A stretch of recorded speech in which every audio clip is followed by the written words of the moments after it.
Picture this. You just walked into a massive, echoing hall in ancient India. We're talking right around the 7th century BCE. The room is absolutely packed with hundreds of the era's greatest scholars, kings, priests, and philosophers. Right at the center of it all sits the undisputed champion of wisdom. This is a guy so brilliant, nobody even dares to challenge him. The air is just thick with tension. And then, out of nowhere, from the back of the room, someone actually stands up to question him. So, you've got to ask yourself, who would be brave enough, or honestly, maybe crazy enough, to challenge the wisest man in the kingdom? Well, it wasn't some powerful king. It wasn't a battle-hardened warrior, and it wasn't even a famous old sage. Actually, it was a woman. Her name was Gargi Vachaknavi. Over 2,700 years ago, literally centuries before universities were even a thing, she stepped forward without an ounce of fear.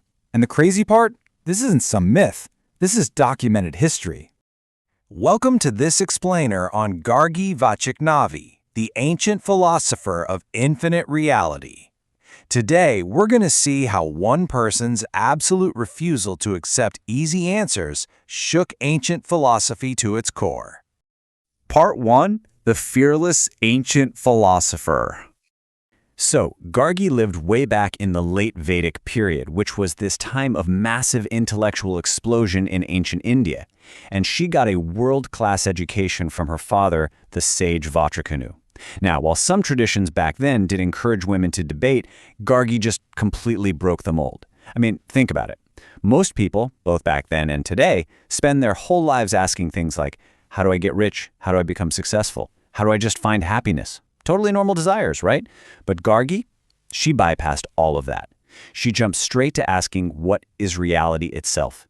It's kind of like skipping every single chapter of a massive, dense book and flipping right to the very last page just to find out what the whole thing actually means.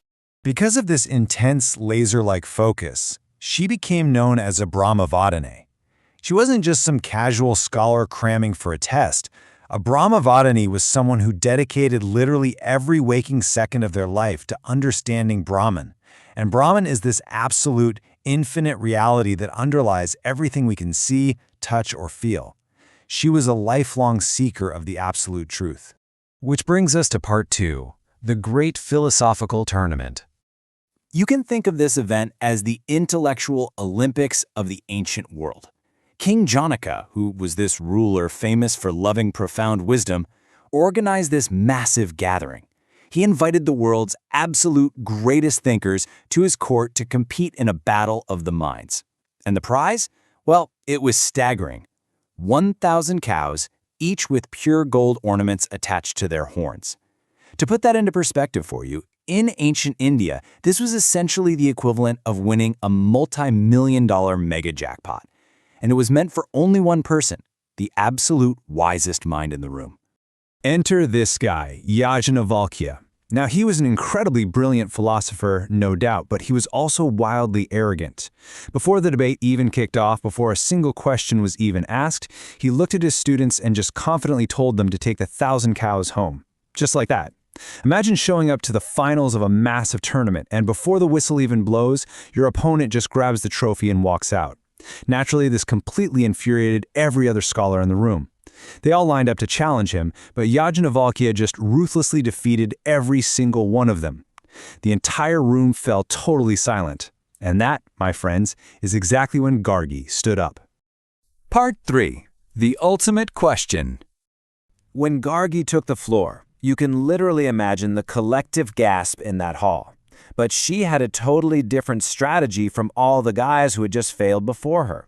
She didn't try to trap him with questions about morality or daily duties or religious rituals. No, she went straight for the jugular and attacked the very foundation of existence itself. She looks right at him and asks, "What is the universe woven upon?" Yajnavalkya, still super confident, replies, "It is woven upon space." And honestly, for almost anyone else in that room, that would have been a profoundly satisfying answer. Space sounds like the ultimate container, right? It holds the stars, the planets, everything. Most people would have nodded, felt pretty smart, and sat back down. But Gargi refused to stop there. Her next move was just brilliant. She immediately fires back. Well then, what is space woven upon? She was systematically stripping away the layers of reality, exactly like peeling a giant onion. You peel off one layer, and boom, there's another one right underneath. Yajnavalkya answers her again, but she just keeps pushing. What is that woven upon? She asks, and she asks it again and again. She was absolutely relentless. It's kind of like how a computer works, right? A program runs on software, the software runs on an operating system, and the operating system runs on the physical hardware. Gargi wasn't satisfied with just the software. She was trying to find the base operating system that runs the entire universe. She flat out wouldn't let him rest until he hit rock bottom. So, the really crucial point here is that she finally corners him. She forced him, in front of everyone, to reveal the ultimate base layer of reality. Completely exhausted, Yajnavalkya finally answers that everything, absolutely everything, is ultimately woven upon the akshara, the imperishable. It's this eternal, indestructible foundation of all existence. It's not a physical place. It's not an object you can hold. It's a reality so insanely profound that the human mind can't even fully grasp it. And because of Gargi's relentless pressure, this moment became one of the earliest, most mind-bending philosophical discussions in all of human history. Part 4. The Science of Uncertainty. Now, you might be sitting there thinking, okay, cool story, but what does an ancient debate have to do with us today? Well, check this out. There is a deeply fascinating parallel between Gargi's method and modern physics. Scientists started with solid matter, right? Then they peeled that back to find atoms. Then they stripped those down to electrons and quarks. And now we're looking at quantum fields. And guess what? Physicists today are literally still asking, okay, but what's beneath the quantum fields? It's a 7th century BCE infinite regression, but it's playing out right now in modern particle accelerators. But here's the catch. Gargi's method is actually incredibly difficult for us to practice in real life. Modern neuroscience actually proves that our brains absolutely despise unanswered questions.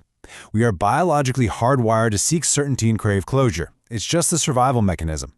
And honestly, this is exactly why comfortable misinformation and wild conspiracy theories spread so much faster than complex, nuanced truths. We would way rather have a totally wrong answer that makes us feel certain than sit in the awkward discomfort of an unanswered question. Gargi's method of embracing uncertainty goes against our very biology. There's this fantastic quote by the philosopher Bertrand Russell that hits the nail on the head. He says, "The whole problem with the world is that fools are certain and wise people are full of doubts." Psychologists today actually have a term for this. They call it intellectual humility. It's that rare ability to comfortably say, you know what? I don't know yet.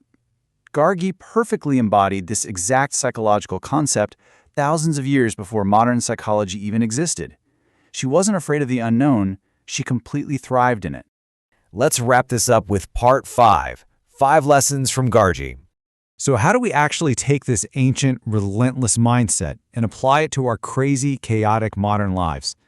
Gargi actually gives us a surprisingly practical blueprint for cutting through all the noise. First off, question your assumptions. Every belief you hold deserves a second look, not to be cynical, but to be truly wise. Second, seek understanding, not just raw information. I mean, you can memorize 1,000 facts online and still never ask the right question. Third, have intellectual courage. Most people are terrified of looking foolish, but Gargi, she was terrified of remaining ignorant. Fourth, embrace uncertainty, because real growth only starts where certainty ends. And finally, number 5, look beneath appearances. When you're stressed out or angry today, ask yourself what's really happening beneath the surface. Uncovering that deeper layer, realizing your anger is actually just unmet expectations, or that your stress is really just fear, is exactly how she found the truth. Because at the end of the day, true wisdom isn't about being the first person to throw your hand up with the quickest answer. It really belongs to the person courageous enough to ask the deepest question. It's wild to think about, but ancient Vedanta philosophy and modern neuroscience actually agree on something super profound. Beneath your job title, beneath your daily anxieties, and beneath all your surface-level assumptions lies something so much deeper. Gargi is literally inviting across the centuries to peel back our own layers. So, I want to leave you with this final, provocative thought to chew on. If you were to peel back your own layers, exactly like Gargi peeled back the layers of the universe, stripping away your job, your memories, your anxieties, your biggest achievements, who are you really beneath your surface? Never stop searching for your own fundamental truth. Stay curious, keep questioning, and I'll catch you in the next explainer.